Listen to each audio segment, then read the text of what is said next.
Hello student, जैसा कि आप जानते हैं हम यहाँ पढ़ रहे हैं 10th एनसीईआरटी का मैथ और हमारा अध्याय चल रहा है 6, जिसकी एक्सरसाइज 6.3 से पहले हमको एक थोड़ा सा उसका परिचय जानना है कि त्रिभुज की समरूपता की कसौटियां क्या होती हैं, क्योंकि 6.3 एक्सरसाइज में त्रिभुज की समरूपता आने वाली है जिसकी हम कसौटियों को इस वीडियो में जानेंगे। उससे पहले हमारे चैनल को सब्सक्राइब कर लें, वीडियो को लाइक कर दें।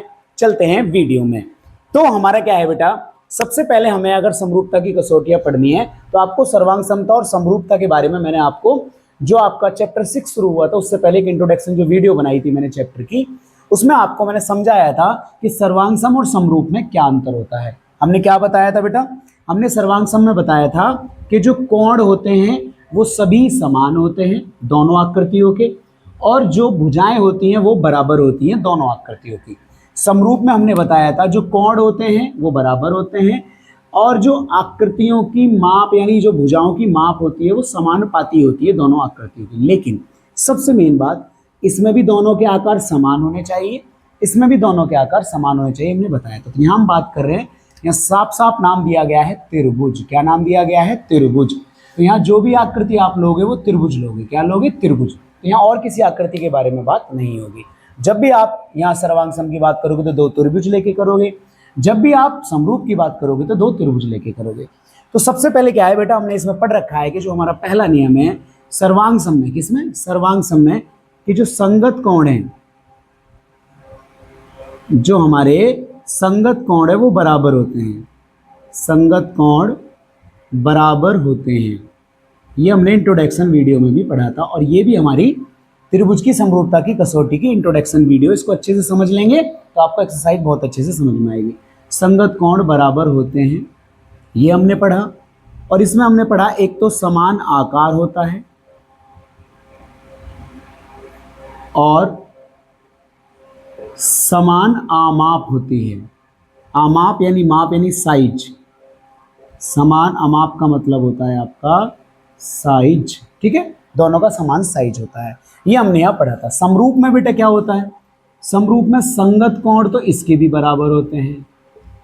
संगत कोण यानी भुजा के संगत जो भी भुजा है, यानी यहाँ जो भुजा जिसके बराबर है तो उसी का कोण उसके बराबर होना। जैसे सपोज करो कि यहाँ 3 है लेकिन यहाँ इधर 3 है, इधर इधर ये वाला इधर, तो मान लो इसका नाम है 1, इसका नाम है 2, इस एंगल का नाम है 3, ठीक है, और इस एंगल का नाम है 1, इस एंगल का नाम है 2 और इस एंगल का नाम है, इसका नाम है 2 और इसका नाम है 3, ठीक है। इस एंगल का नाम मतलब 1 2 3, तो यानी ये याद रखना है। ये छोड़ो यहाँ, जैसे मान लो यहाँ आपका ये वाली तीसरी भुजा का जो 1 और 3 एंगल है वही यहाँ होना चाहिए, 1 और 3, यहाँ 2 जाना चाहिए। समझ में आ गई बात? तो जो एंगल समान, जो भुजा आपने समान बताई है वही एंगल समान होना चाहिए, इसलिए उनको बोलते हैं संगत कोण। ऐसे यहाँ है कि संगत कोण बराबर होते हैं या समान होते हैं, लेकिन यहाँ जो भुजाएं होती हैं बेटा, संगत भुजाएं, जो संगत भुजाएं होती हैं त्रिभुजों की, संगत भुजाएं समानुपाती होती हैं बेटा। कैसी होती हैं? समानुपाती होती हैं। संगत भुजाएं समानुपाती होती हैं। ये किसका रूल है बेटा? ये समरूप का रूल है। तो समझ में आ गया? जैसे सपोज करो मैंने एग्जांपल लिया इसमें, अगर किसी त्रिभुज के, आपको भी पता है कि अगर दो कोण बराबर होते हैं तो तीसरा स्वयं बराबर हो जाता है ना। जैसे मान लो आपके कोई दो त्रिभुज हैं, कोई भी दो त्रिभुज हैं और उसके दो कोण दिए, मान लो ये आपको 30 दिया, ये आपको 40 दिया, और मान लो ये आपको यहाँ 30 दिया है ना, और ये आपको 70 दिया है। तो गौर से देखिए, नहीं ये मान लो 110 दिया है। देखिए इसमें 30 है, इसमें भी 30 है, लेकिन यहाँ 40 है या 110 है। तो गौर से देखिए, इसका जो तीसरा एंगल है, त्रिभुज के तीनों कोणों का योग कितना होता है? 180। तो 110 और 30 40, तो कितना बचा? 40 बचा, ठीक है। तो ये भी कितना है? 40 है। इसका तीसरा निकालेंगे, 110 है। यानी किसी त्रिभुज के अगर दो कोण बराबर होते हैं तो उसका तीसरा कोण भी अवश्य क्या होगा? बराबर हो कहीं भी सकता है। अब यहाँ 40 वाली भुजा ये इन दोनों के बीच में मिल रहा है, यहाँ इन दोनों के बीच में मिल रहा है। अगर मान लो ये 3 है, ये 4 है, तो 40 वाली 3 और 4 है, तो 40 वाली ये दो भुजाएं, तो ये 3 और 4 होंगी। ये नहीं कि यहाँ 4 है तो यहीं 4 होना जरूरी है, ऐसा कुछ नहीं है। जैसे 40 एंगल इन दो भुजाओं से मिलकर बन रहा है, तो यहाँ जो 40 एंगल जिन दो भुजाओं से मिलकर बन रहा है वही भुजा यहाँ माप की होंगी। ऐसा ही इसमें होता है, ठीक है ना। सपोज करो हम थोड़े थोड़े एग्जाम्पल लेते हैं और आपको समझाने की कोशिश करते हैं, ठीक है ना। ये हमने बता दिया कि संगत कोण बराबर हो, समान आकार और समान अमाप होनी चाहिए। यहाँ भी बेटा जो आपको बताया संगत भुजाएं समानुपाती हो और समान आकार यहाँ भी होना चाहिए, आकार यहाँ भी समान होना चाहिए। तो ये हमने पहले भी बता चुके हैं, हमने बस उसको रिवीजन किया है आपको। अब आते हैं बात त्रिभुजों पे लेके चलते हैं, हम त्रिभुज के कुछ एग्जाम्पल बना लेते हैं जिससे आपको अच्छे से हम समझा पाएंगे। अब हम चलते हैं अपनी समरूप त्रिभुज पर, जिसकी हमें पढ़नी है बेटा कसौटियां, ठीक है ना। तो चलते हैं। तो ये है बेटा त्रिभुज की समरूपता की कसौटियां, जहां पहली कसौटी का नाम है ए समरूपता की कसौटी, दूसरी कसौटी का नाम है SAS समरूपता की कसौटी, तीसरी कसौटी का नाम है SSS समरूपता की कसौटी, 3 बार S। हमने यहाँ तीनों को लिख लिया है, क्यों? क्योंकि फिर अब वीडियो थोड़ी लंबी हो जाती है अगर हम इनको तुम्हारे सामने लिखते हैं। अब आप देख लीजिए, मैं इसको अच्छी तरह समझाने की कोशिश करूंगा। लेकिन यहाँ S और A का मतलब क्या है? S का मतलब है बेटा साइड और A का मतलब है एंगल यानी कोण। त्रिभुज के अंदर एक तो भुजा होती है और एक कोण होते हैं, ठीक है ना। अब त्रिभुज जो समरूप होने का नियम है, अब ये नहीं है कि तुम्हें पता है समरूपता की कसौटी तो ये कहती है कि संगत कोण बराबर हो और संगत भुजाएं समानुपाती हो तब होगा समरूप। लेकिन त्रिभुज की समरूपता की कसौटी ये कहती है कि अगर किसी दोनों त्रिभुजों की तीनों भुजाएं अगर समानुपाती हो तो वे दोनों त्रिभुज क्या होते हैं? समरूप होते हैं। संगत कोण बराबर खुद हो जाएंगे अगर तीनों भुजाएं क्या हैं? समानुपाती है। SAS ये कहता है कि जब दोनों त्रिभुजों की कोई 2 भुजाएं समानुपाती हो, 2 भुजाएं तो समानुपाती हो और उनके बीच का कोण बराबर हो, क्योंकि SAS A बीच में आ रहा है, बीच का कोण बराबर हो तो वे दोनों त्रिभुज क्या कहलाते हैं? समरूप कहलाते हैं। और जो पहली कसौटी है AA समरूपता की कसौटी, जहां एक त्रिभुज के कोई 2 कोण किसी अन्य त्रिभुज के 2 कोणों के बराबर हो तो वे दोनों त्रिभुज समरूप कहलाते हैं। ये मैंने अभी बताया था, अगर किसी त्रिभुज के 2 कोण किसी अन्य त्रिभुज के 2 कोण के बराबर है तो तीसरा कोण तो स्वयं ही बराबर होगा, क्योंकि त्रिभुज के तीनों कोणों का योग वैसे भी 180 होता है, ठीक है ना। तो हम सबसे पहले अपनी इस AA समरूपता की कसौटी से समझना स्टार्ट करते हैं। इसमें कहा गया है, जो कि मैंने अभी बोला, कि अगर एक त्रिभुज के कोई 2 कोण किसी अन्य त्रिभुज के किसी 2 कोण के बराबर होते हैं तो वे दोनों त्रिभुज समरूप कहलाते हैं। यानी अगर तुमको दिख जाए तो तुरंत समरूप लिख दीजिए। एग्जाम्पल लेने की कोशिश करते हैं। मान लीजिए मैंने कोई 2 त्रिभुज ले लिए, सपोज कीजिए मैंने कोई 2 त्रिभुज ले लिए, मैं है ना कुछ 3-4 एग्जाम्पल ले लेते हैं जिससे आपको अच्छे से अलग अलग तरीके से हम समझा पाएं, ठीक है। ये मैंने आपके त्रिभुज ले लिए, ठीक। एक एग्जाम्पल और ले लेते हैं, आसान है वैसे समझना। AA समरूपता कसौटी थोड़ी आसान होती है, आपको जल्दी समझ में आ जाएगी। तो जैसे मैंने एग्जाम्पल लिया और मैं कुछ एंगल आपके लिख लेता हूँ। जैसे मैंने इस एंगल को आपका 30 लिख लिया, इसका नाम त्रिभुजों के नाम, इसका नाम A है, इसका नाम B है, इसका नाम C है, मान लो इसका नाम P है, इसका नाम Q है, इसका नाम R है, ठीक है। तो एक काम करते हैं, इनको मिटा लेते हैं और एक एक करके करते हैं, क्योंकि इनका नाम लिखना भी सीखना बहुत जरूरी है। क्योंकि त्रिभुज में एक बात याद रखनी है, समरूपता में जब हम त्रिभुज को समरूप सिद्ध करते हैं तो त्रिभुज का जो नाम लिखते हैं वो सबसे मेन। अगर आपने नाम भी गलत लिख दिया, पहले ऐसा है त्रिभुज का नाम कुछ भी लिख दो, PQR लिख दो, है ना, QPR लिख दो, लेकिन ऐसा नहीं है, यहाँ बहुत ध्यान से लिखना पड़ता है, ठीक है ना। जैसे मान लो ये 30 डिग्री है और मैंने यहाँ आपको तो पहले एक सिंपल वाला बताता हूँ, है ना। जैसे मान लो यहाँ 30 डिग्री है और मान लीजिए यहाँ 40 डिग्री है और यहाँ भी 40 डिग्री है। पहले सिंपल वाला पढ़ते हैं। तो अगर आपको गौर से दिख रहा हो तो ये इसमें 30 और 40, इसमें भी 30 और 40, यानी हमें क्या पता लग रहा है कि आपका एंगल A जो है और एंगल P जो है वो दोनों कितने हैं बेटा? 30 हैं। और इसमें एंगल B जो है और इसमें एंगल Q जो है वो दोनों कितने हैं? 40 है। तो किस कसौटी से? AA समरूपता की कसौटी से। AA समरूपता की कसौटी से अब ये दोनों त्रिभुज समरूप सिद्ध हो गए। अब समरूप लिखा कैसे जाता है उस चीज को बहुत ध्यान से देखेंगे, बहुत ध्यान से। अब देखिए 30 वाला एंगल जो है वो A जो है वो P के बराबर है, यानी पहले त्रिभुज का नाम तो आप अपनी मर्जी से लिख लीजिए जो लिखना चाहते हो। मैं आपको 2-3 नाम लिख के दिखाता हूँ, ध्यान से देखना। मैं इसका नाम मान लो मैंने पहले त्रिभुज का नाम ABC लिख लिया और समरूप का साइन ये होता है, याद रखना है, ठीक है। अब दूसरे त्रिभुज का नाम आप अपनी मर्जी से नहीं लिख सकते, बहुत ध्यान से लिखना पड़ेगा। अब यहाँ A है तो A वाला किसके बराबर था? A वाला जो है P के बराबर था, तो यहाँ लिखा जाएगा P। B वाला किसके बराबर था? B वाला Q के बराबर था, तो B की जगह लिखा जाएगा Q। तो फिर अपना तीसरा स्वयं एक बचता है। आपको कोई 2 बिल्कुल फिक्स करने, तीसरा स्वयं हो जाएगा। तो इस तरीके से यहाँ लिखा जाएगा। अब सपोज करो कि मैंने इसका नाम अपनी मर्जी से, पहले वाला नाम जो है, पहले वाला नाम किसी बच्चे ने इसका लिख लिया BCA। क्या लिख लिया? BCA। तो पहले वाला तो अपनी मर्जी से लिख सकता है। दूसरा ध्यान से लिखना है, B किसके बराबर है? Q के, तो पहले यहाँ Q आ जाएगा। सी किसके बराबर है, सी आपका आर के बराबर है तो यहाँ आर आ जाएगा। ए किसके बराबर है, ए आपका पी के बराबर है तो यहाँ पी हो जाएगा। तो त्रिभुज का नाम अपने आप चेंज हो जाएगा। ऐसा क्यों, क्योंकि बेटा भुजा चेंज नहीं होनी चाहिए। आप गौर से देखो, ये भुजा ए बी है और यहाँ भुजा पी क्यू है ना। तो ए बी भुजा जो है वो पी क्यू के क्या है, समानुपाती है। तो यहाँ देखिए ए कहाँ, ये रहा ए और ये रहा बी, और देखो ये रहा पी और ये रहा क्यू, बिल्कुल उसी जगह आएंगे। यहाँ देखो आप बी सी दिख रहा होगा आपको, यहाँ क्यू आर, तो बी सी भुजा क्यू आर के समानुपाती है। तो बी सी देखो ये रहा और क्यू आर ये रहा, बिल्कुल उसी जगह मिलेंगे, कभी चेंज नहीं। इसलिए भुजा अगर मान लो आपने ये उल्टा सीधा कर दिया, मान लो इसको आपने क्यू पी आर लिख दिया। अब देखो पी क्यू जो भुजा है, पी क्यू भुजा वो ए बी के समानुपाती है, लेकिन यहाँ पी क्यू भुजा किसके समानुपाती आ गई, बी सी के। तो तुरंत आपका सवाल क्या हो गया बेटा, गलत हो गया। इस बात का तुम्हें विशेष ध्यान रखना है। और किस तरीके के एग्जाम्पल बेटा इसमें हो सकते हैं, आप गौर से देखिए। एक ऐसा हो सकता है, जैसे मान लो मैंने यहाँ 30 लिखा है ना, यहाँ 30 लिखा है, और अगर मैं यहाँ 30 लिख दूं तो अब देखो बदल गया, एंगल तो दोनों ही बराबर हैं, समरूप तो है, लेकिन नाम चेंज हो गया। यहाँ सी एंगल पी के बराबर है, तो यहाँ हो गया एंगल सी बराबर एंगल पी, दोनों हो गए 30 डिग्री। यहाँ बी एंगल क्यू के बराबर है, तो एंगल बी बराबर हो गया एंगल क्यू बराबर 40 डिग्री। अब ये दोनों त्रिभुज समरूप है, तो लिखा कैसे जाएगा, पहले वाले का नाम अपनी मर्जी से लिख सकते हो, ए बी सी समरूप है, ए खाली है यहाँ आर खाली है, तो त्रिभुज हो गया आर, ए की जगह हो गया आर। यहाँ बी 40 है, यहाँ क्यू 40 है, तो बी की जगह क्या आएगा क्यू। सी जो है यहाँ 30 है और यहाँ पी 30 है, तो इसकी जगह आएगा पी। देखो अब की बार नाम चेंज हो गया, यहाँ पहले ए बी सी था, यहाँ पी क्यू आर था, लेकिन अब यहाँ ए बी सी है, यहाँ आर क्यू पी है।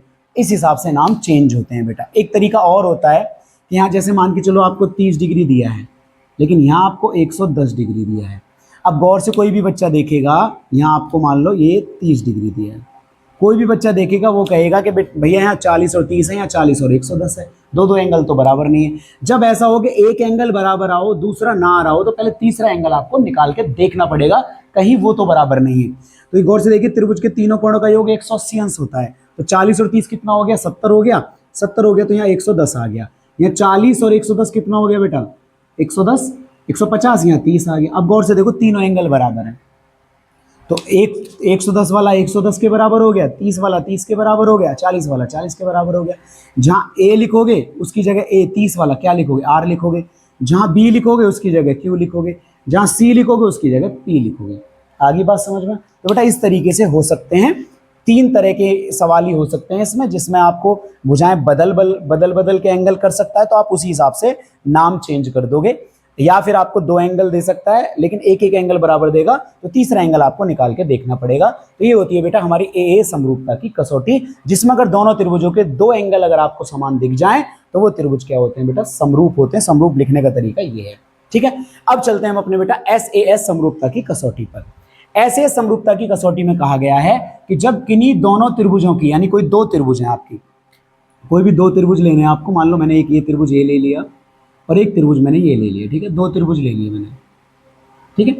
जब किन्हीं दोनों त्रिभुजों की कोई 2 भुजाएं, कितनी 2 भुजाएं अगर समानुपाती हो तथा उनके बीच का कोण समान हो। यहां बहुत ध्यान रखनी है कि सिर्फ 2 भुजाएं कह रहा है, क्या कह रहा है, 2 भुजाएं। भाई अलग अलग तरीके के सवाल हो सकते हैं, कहीं आपको 2 एंगल दे सकता है, इसमें एंगल कहीं नहीं देगा, एक ही एंगल देगा। सपोज करो आपको कोई एंगल देगा जो अभी मैं मानूंगा, फिलहाल 2 भुजाएं समानुपाती करते हैं। सपोज करो कि 2 भुजाएं कह रहा है समानुपाती, कोई भी 2 भुजा, समान अनुपात का मतलब है समान अनुपाती होनी चाहिए। जैसे मैंने यहाँ 3 लिखा है, तो या तो इसका दुगना लिखो या इसका तिगुना लिखो। मान लो मैंने इसका दुगना लिख दिया, मान लो यहाँ लिख दिया 6, यहाँ 3 है, यहाँ 6 है। मान लो यहाँ मैंने 4 लिखा और यहाँ मैंने बेटा इसका लिख दिया दुगना 8 लिख दिया, जिससे क्या हो गया, समान अनुपात हो गया। 3/6 करोगे, 3 दूनी 6, 4 दूनी 8, 3 दूनी 6, 4 दूनी 8। इसका नाम रखना चाहो तो नाम रख लो ABC, जिससे आपको समझ में आए नाम लिखना। तो यहाँ गौर से देखो, जो AB है वो PR के समानुपाती है, क्या, जहां आप ऐसे लिखोगे कि जो AB है वो PR के क्या है, समानुपाती है। जैसे 3/6 तो कितना आ गया, 1/2। और जो आपका BC है, क्या है, BC, वो बेटा किसके, PQ के समानुपाती है। आपने BC लिया, PQ लिया, तो यहाँ आपका 4/8 है या 1/2 आ रहा है। यानी यहाँ से समझ में आ रहा है कि AB और AB/PR का मान भी 1/2 आ रहा है, BC/P, यानी ये दोनों भुजाएं जैसे हम कहते हैं कि आपस में क्या हो गई, समानुपाती हो गई और दोनों बराबर हो गई। तो 2 भुजाएं तो बेटा क्या हो गई, समानुपाती हो गई। अब इनके बीच का एंगल कह रहा है, किनके बीच का, जो समानुपाती भुजाएं हैं उनके बीच का कोण। तो यहाँ 3 और 4 ये है, तो इनके बीच का कोण बेटा ये रहा, इन दोनों भुजाओं के बीच का कोण ये रहा। यहाँ 6 और 8 ये, इन दोनों की भुजाओं के बीच का कोण। मान लो ये 30 दिया है और ये भी आपको 30 दिया है, ठीक है। अब मैंने ये दो भुजा ऐसे लिखी हैं, हो सकता है कि वो तो मैं ऐसे लिख के दे दे, यहाँ 6 यहाँ 8, और यहाँ आपको बिल्कुल जैसा है बड़ा सिंपल सा 3 का दुगना 6 4 का दुगना 8। अब लेकिन यहाँ नाम चेंज हो जाएगा, ठीक है ना, इसलिए मैं पहले जो लिखी थी वही लिख लेता हूँ, क्योंकि मुझे फिर नाम चेंज करना पड़ेगा। यहाँ 30 हो गया। हमारा मकसद ये नहीं कि भुजा किधर है बेटा, वो तो नाम में हम यहाँ अपने नाम में करेक्शन कर लेंगे उसका, कहीं भी हो बस। जैसे 3 का दुगना 6 हो गया, 4 का दुगना 8 हो गया, भुजाएं समानुपाती हो गई। इन दोनों के जैसे जो भुजाएं समानुपाती हुई हैं उन्हीं के बीच का एंगल बराबर होना चाहिए। तो ये दो भुजाएं इन दो भुजाओं के समानुपाती, तो इनके बीच का एंगल 30 है, तो इन दोनों के बीच का एंगल भी 30 है। तो हम यहाँ लिख सकते हैं कि इनका ABC, इसका नाम क्या होगा बेटा, त्रिभुज में नाम लिखना था, जो एंगल वो बीच में लिखा जाता है ABC। तो आप यहाँ लिख सकते हो कि एंगल ABC जो बराबर है वो एंगल QPR, क्या नाम हो गया, तो RPQ या QPR, एंगल QPR के क्या हो गया, बराबर हो गया। दोनों कितने हो गए बेटा, 30 डिग्री के। तो यहाँ बेटा SAS की लग जाएगा रूल, किसका लग जाएगा, SAS का, क्योंकि दो भुजाएं समानुपाती हैं, उनके बीच का एंगल आपस में क्या है, बराबर है। अब सपोज करो भुजाएं तो समानुपाती हैं, लेकिन मैंने एंगल बेटा ये वाला 30 दे दिया, समझ रहे मेरी बात। अब देखो यहाँ तो 3 और 4 के बीच का एंगल 30 है, भुजा ये वाली इसके समानुपाती है, ये वाली इसके समानुपाती है, लेकिन इन दोनों के बीच का एंगल 30 है, लेकिन इन दोनों के एंगल जो दे रखा है आपको 30, वो इन दोनों के बीच का नहीं दे रखा है। तो इसका मतलब इसमें भुजाएं तो समानुपाती आ गई, लेकिन बीच का एंगल जो कि उसकी एक शर्त है, बीच का कोण समान होना चाहिए, वो वेरीफाई नहीं हुआ। तो इसका मतलब फिर ये दोनों त्रिभुज समरूप नहीं है, फिर ये दोनों समरूप नहीं होंगे, क्योंकि ये पूरी शर्त को फॉलो नहीं कर रहे हैं। आपको बेटा अगर हिसाब से शर्त समझ में आ गई होगी कि जो भी भुजाएं समानुपाती आप सिद्ध करोगे उनके बीच का कोण आपको हमेशा देखना है, कहां का, बीच का कोण देखना है, और कहीं कोण हो तो उसको कोई मतलब नहीं है। उन दोनों भुजाओं के कहीं भी हो सकती है वो भुजा। सपोज करो कि यहाँ 6 है, मान लो यहाँ 6 है ना, और सपोज करो कि मैंने यहाँ लिख दिया बेटा 6, और सॉरी यहाँ मैंने लिख दिया 3, और यहाँ मैंने लिख दिया मान लो क्या कहते हैं 8, सॉरी 4। तो 4 का दुगना 8 ये रहा, 3 का दुगना 6 ये रहा। अब 6 इन दोनों, ये दोनों भुजाएं इन दोनों भुजाओं के समानुपाती, इन दोनों के बीच का एंगल 30 है, लेकिन इन दोनों के बीच का एंगल 30 नहीं है, वो अलग है, तो नहीं होगा। लेकिन अगर ये एंगल यहाँ 30 होता, अब देखो ये इधर की तरफ, ये इधर की तरफ है, इससे कोई फर्क नहीं पड़ता, आपको उससे मतलब ही नहीं। जो भुजाएं समानुपाती देख रहे हो उनके बीच का एंगल देखना है। तो इस तरीके से हम बेटा SAS समरूपता की कसौटी से किन्हीं भी दो त्रिभुजों को समरूप सिद्ध कर सकते हैं। सबसे आसान बेटा SSS वाली समरूपता की, यानी ये दो बहुत आसान होती है, इसमें थोड़ा ध्यान देना पड़ता है।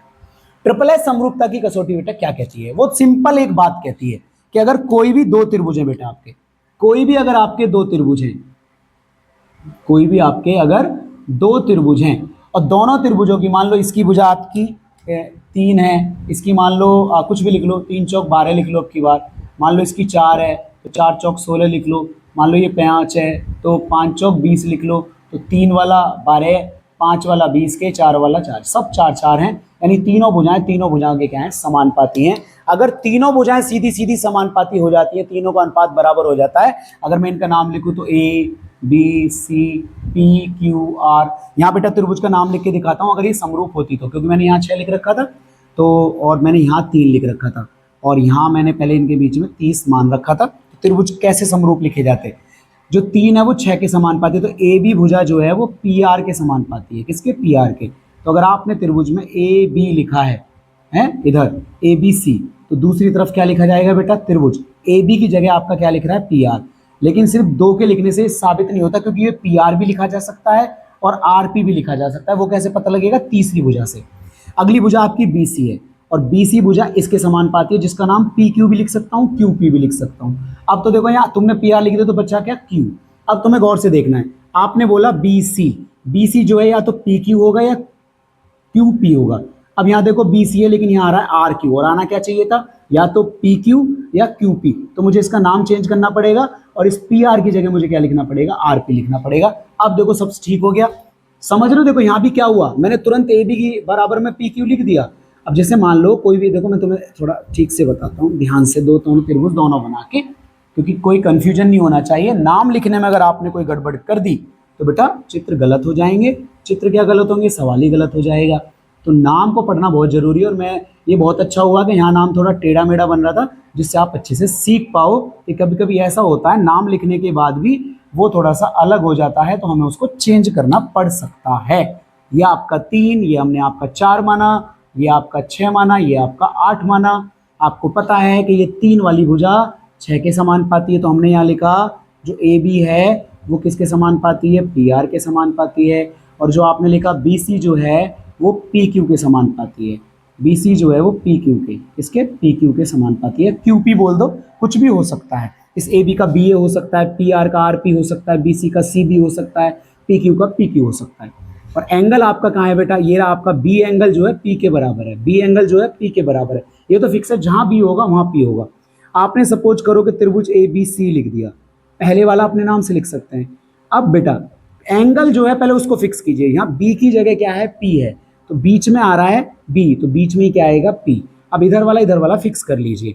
अब आप भुजा से फिक्स करेंगे, यहाँ लिखा हुआ है बेटा ए बी, तो यहाँ लिखा हुआ है आपका ए बी, और ए बी भुजा किसके समानुपाती थी, पी आर के, तो ये रहा पी आर। तो बेटा यहाँ पी पहले से लिखा हुआ, तो यहाँ हम क्या लिख देंगे, आर, और बचा कौन सा, क्यू। तो बहुत आराम से नाम लिख जाता है। पहले एंगल को फिक्स कर दो, इसको एंगल को फिक्स कर दो, एंगल को फिक्स करने के बाद किसी एक भुजा को फिक्स कर लो, तुरंत फिक्स हो जाता है। जैसे मैंने यहाँ ए बी को फिक्स किया, ए बी भुजा का नाम इसके समानुपाती है, तो मैं इसको पी आर लिख सकता हूँ या आर पी लिख सकता हूँ। तो ये यहाँ ए बी है, तो मैंने यहाँ पी आर तो आ नहीं रहा क्योंकि पी पहले से ही है, तो आर पी हो गया, कोई दिक्कत नहीं है। आगे समझ में, यहाँ भुजाएं समानुपाती हैं, देखो 3 वाली भुजा इसके समानुपाती है, यानी जो ए बी है वो पी आर के समानुपाती है, बराबर जो आपका ये जो ए सी है वो पी क्यू के समानुपाती है, चलो ठीक है ना। और जो आपका बी सी है वो क्यू आर के समानुपाती है, वो आपका क्यू आर के समानुपाती है। त्रिभुज का नाम, तीनों ऐसे समरूपता की कसौटी लग गई। तुमने पहले का नाम तो बड़े आसानी से लिख दिया, त्रिभुज ए बी सी समरूप। दूसरे का लिखेंगे तो जो ए बी है वो पी आर के है, तो आपने ए बी की जगह क्या लिख दिया, पी आर लिख दिया। लेकिन ये फिक्स नहीं है कि ये पी आर होगा या आर पी होगा, वो अगले वाली भुजाओं से पता लगेगा। यहाँ जो ए सी है वो पी क्यू के, तो ए कहाँ आ रहा है, ए यहाँ आ रहा है, सी यहाँ आ रहा है, तो पी यहाँ आना चाहिए, क्यू यहाँ आना चाहिए, तो पी और क्यू हो गया। जो बी सी है ये रहा बी सी क्यू आर के, तो बी सी देखो क्यू आर ना लिख के आर क्यू लिख रहा है, उससे कोई फर्क नहीं पड़ता, लेकिन होना चाहिए। समझ में आ गई बात, बिल्कुल वही होना चाहिए जहां वो नाम मांग रहा है। अगर आगे पीछे है तो आप उसको हल्का फुल्का क्या कर सकते हो, चेंज कर सकते हो। लेकिन अगर आपने कहा भैया Q B C Q R था, तो मैं यहाँ क्यू आर ना कर दूं, यहाँ क्यू आर कर देता हूँ, सही लिख जाएगा। लेकिन गलत हो गया, क्यों, क्योंकि ए बी जो है वो पी क्यू के समानुपाती नहीं है, ए बी जो है वो पी आर के समानुपाती है, इसलिए इसे क्यू आर ना लिख के आर क्यू लिखना पड़ेगा। यानी नाम को आगे पीछे करने में भी आपको बहुत ध्यान देना है। क्यों, क्योंकि इससे पता लगता है, क्योंकि जब त्रिभुज दोनों समरूप सिद्ध हो जाते हैं तो वो तीनों कसौटियों का पालन करते हैं। यानी अगर आपने ए समरूपता की कसौटी से किन्हीं 2 त्रिभुजों को समरूप सिद्ध कर दिया, तो इनकी सारी भुजाएं, तीनों भुजाओं के समानुपाती हो गई अपने आप। ये रूल भी काम करेगा कि 2 भुजाएं समानुपाती, उनके बीच का कोण, यानी अगर एक बार कोई भी 2 त्रिभुज समरूप सिद्ध हो गए तो बेटा वो सदैव तीनों भुजाएं उनकी समानुपाती हो जाती हैं और उनके संगत कोण बराबर हो जाते हैं। कैसे पता लगता है, ए एंगल आर के बराबर है, बी एंगल पी के बराबर है, सी एंगल क्यू के बराबर है, ए बी भुजा आर पी के समानुपाती है, बी सी भुजा पी क्यू के समानुपाती है, ए सी भुजा आर क्यू के। ऐसे जैसे यहाँ ए एंगल पी के बराबर हो गया, जबकि एंगल दे भी नहीं रखे, बी एंगल आर के बराबर हो गया, सी एंगल क्यू के बराबर हो गया। यानी अगर हमसे 2 त्रिभुज बिना कोण के दिए गए हैं और आपसे पूछ रहा है कि सिद्ध कीजिए कि एंगल ए एंगल पी के बराबर है, तो बड़ा आसान है बेटा। उसके लिए हमें इन दोनों त्रिभुजों को पहले समरूप सिद्ध करना है। जब दोनों त्रिभुज किसी भी तीनों में से किसी भी रूल से सिद्ध हो जाएं, ट्रिपल एस से सिद्ध कर दिए, सिद्ध होने के बाद हमें पता लग गया कि दोनों त्रिभुज समरूप हैं, तो हम दोनों त्रिभुज अगर समरूप हैं तो एंगल ए जो है एंगल पी के बराबर होगा। तो इस तरीके से आपका बेटा त्रिभुज की समरूपता की कसौटी आपकी क्लियर होती है। अब ये हमारा इंट्रोडक्शन वीडियो अच्छे से अगर आप पढ़ लोगे तो आपको अच्छे से समझ में आ जाएगा। और हम नेक्स्ट वीडियो में आपके लिए एक्सरसाइज के पहला सवाल लेके आएंगे, जिस पहले सवाल में बहुत सारे त्रिभुज हैं जिनको हमें पहचानना है, इन्हीं वाले रूल से कौन सी समरूपता की कसौटी उसमें काम करती है, तो उससे आपको थोड़ा सा ज्यादा प्रैक्टिस हो जाएगी। मिलते हैं अगली वीडियो में। हमारे चैनल को सब्सक्राइब कर लें, वीडियो को लाइक कर दें, और अगर हमारी वीडियोज पसंद आ रही है तो उनको शेयर कर दें। मिलते हैं अगली वीडियो में, धन्यवाद।